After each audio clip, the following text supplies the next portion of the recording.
With WWE releasing over 30 plus WWE superstars, a lot of people took to social media to discuss whether or not AEW was going to open up that checkbook and make a key signing.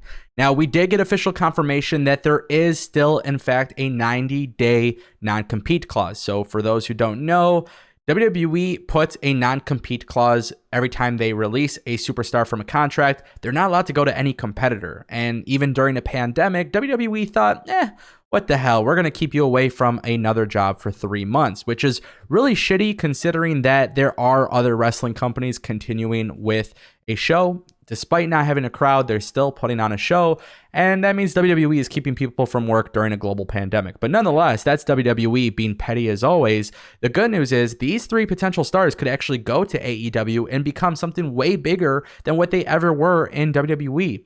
Now, I'm very, very intrigued by this list of 3 people because I think all 3 individuals can bring something to the table.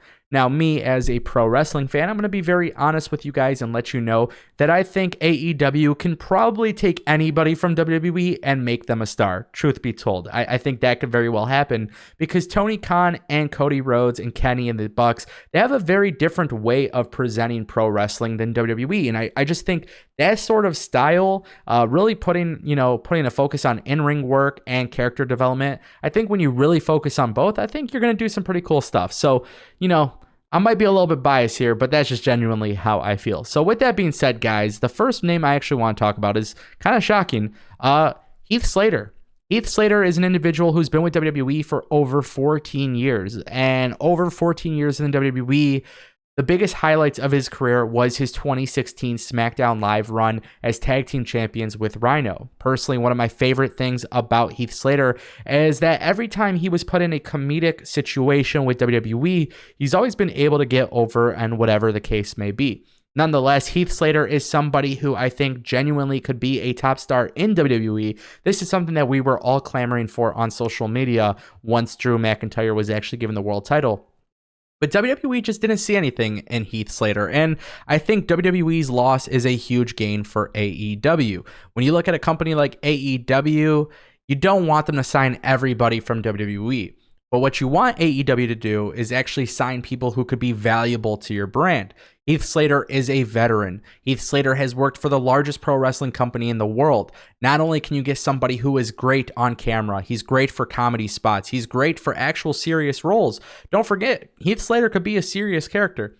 You have somebody with an interesting look, and on top of that, you can utilize him for all of those great things, but you could also use him as a huge backstage asset, and that's actually really important for AEW because a lot of the people on the roster, a big percentage of the people on the roster, they've never been on WWE television. A lot of them never been on television in general, and that's kind of the intriguing thing here about Heath Slater. So it's no doubt in my mind with AEW having interest in Heath Slater, I would book Heath Slater in a very creative way, and I want to see his first encounter with the Best Friends and Orange Cassidy. Personally, that's just the way I would like to see it. I think Heath Slater, personally, I think with his comedy role that a lot of people they've expected from him in WWE, I think AEW should tease that with a confrontation to Orange Cassidy, make it look like things are going to be really cool, only for him to kick Orange Cassidy's ass.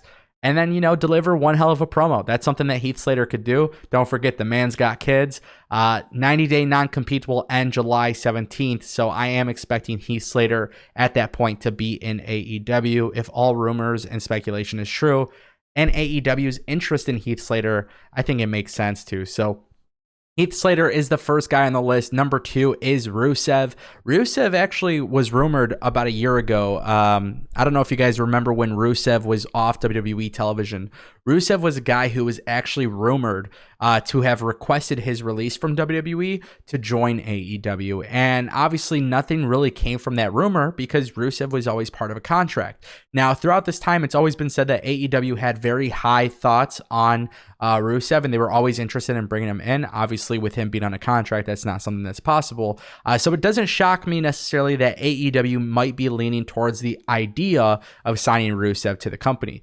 Just like Heath Slater, I think this is somebody who could have been way bigger than what he was in WWE, but there was always something holding him back. In Rusev's case, I think a lot of people attest that to be when he lost to John Cena. I think deep down, everybody who watches WWE will always bring up the John Cena loss, and they'll always mention that Rusev, the dude had the most incredible entrance at WrestleMania with a freaking tank.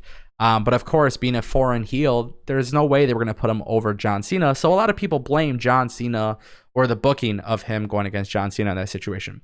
I think what's really intriguing to me about Rusev going to AEW is the potential opportunity to have him as a foreign heel, considering the only other foreign heel in the company that comes to the top of my mind is Pac, aka Neville. I like the idea of putting Rusev with the Lucha Bros and Pac. I think having them as a team of four just makes a lot of sense. I think Rusev, being a top heel in AEW makes a lot of sense. The only concern I have in this situation is AEW has so many heels. That's my only concern. My only concern is that. But nonetheless, I think it's a really cool idea. And before we get to the third and final name, guys, I know you guys are looking at the new presentation.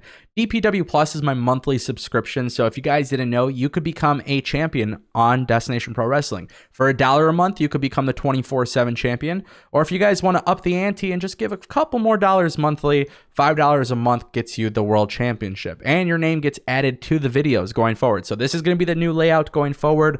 Working on some stream layouts and things like that because we're going to be live streaming on the channel. So just some food for thought. If you guys were watching this video and thinking like, why the hell it looks so different, that's the reason. So shout out to all the people listed in this video. You guys are the current champions of DPW and your support never goes unnoticed. So thank you. And the third and final name from AEW that I personally, this guy coming from WWE to AEW is just a no-brainer. And we are talking about Zack Ryder. That's why his photo is on the screen. Guys, Zack Ryder is somebody who literally changed the game in pro wrestling. He literally evolved what pro wrestling is because of social media. And AEW would benefit oh my gosh, the way they would benefit from Zack Ryder is literally night and day difference. I think the best explanation I've seen, and I've seen this on Twitter quite a bit, is there is no such thing as being the elite if Zack Ryder never did YouTube. Long Island Iced Z. I can't remember what the hell it was called, but you guys know exactly what I'm talking about. If I am AEW, I bring in Zack Ryder and I bring in that Internet Championship. I bring the belt over DPW style. We got a championship on here. It's the DPW 24/7 Championship. We got DPW World Championship. AEW has the TNT Championship, the World Championship, the Tag Team Championship, and the Women's World Championship. Bring in that Internet belt and use it on AEW Dark. Whatever the second AEW show is that's going to be on TNT, this is an opportunity for a guy like Zack Ryder to really just change the game. If I'm AEW, I bring in Zack Ryder, I bring in the belt, and I honestly have Zack Ryder bring it in day one as a self-proclaimed champion.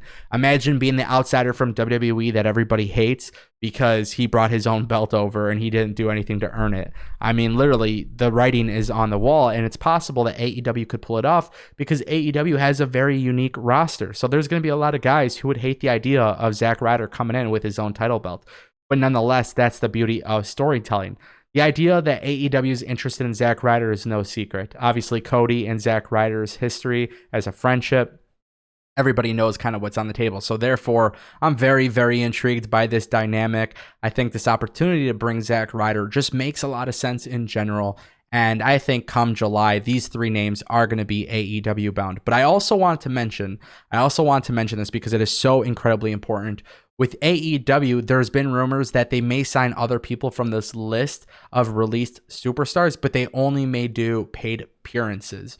So because of the pandemic, nobody really knows how this is going to impact AEW. It's being said that AEW might lean towards the idea of doing paid per appearance, just like what they did with Jeffrey Cobb. So if I'm AEW, Sarah Logan, Rowan, I mean, there's quite a few names on that list that make a lot of sense. But if I'm AEW, I get Sarah Logan on there, give her an opportunity to shine because that women's division does need some work. If I'm AEW, I think I could pull it off. So nonetheless, I'm really, really intrigued to see what happens here, guys. It's your boy Ango. You guys already know how things are going to go. This is the new layout, the new template. Join DPW Plus. Perks, Discord, merchandise discounts, all that good stuff. Your name will be on the screen, so make sure you guys check that stuff out.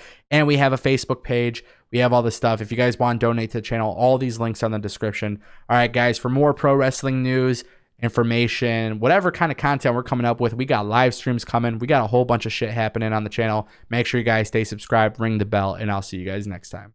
Get notified every time a new video drops. Make sure you click that subscribe button and ring the bell for more pro wrestling news. You have arrived at your destination.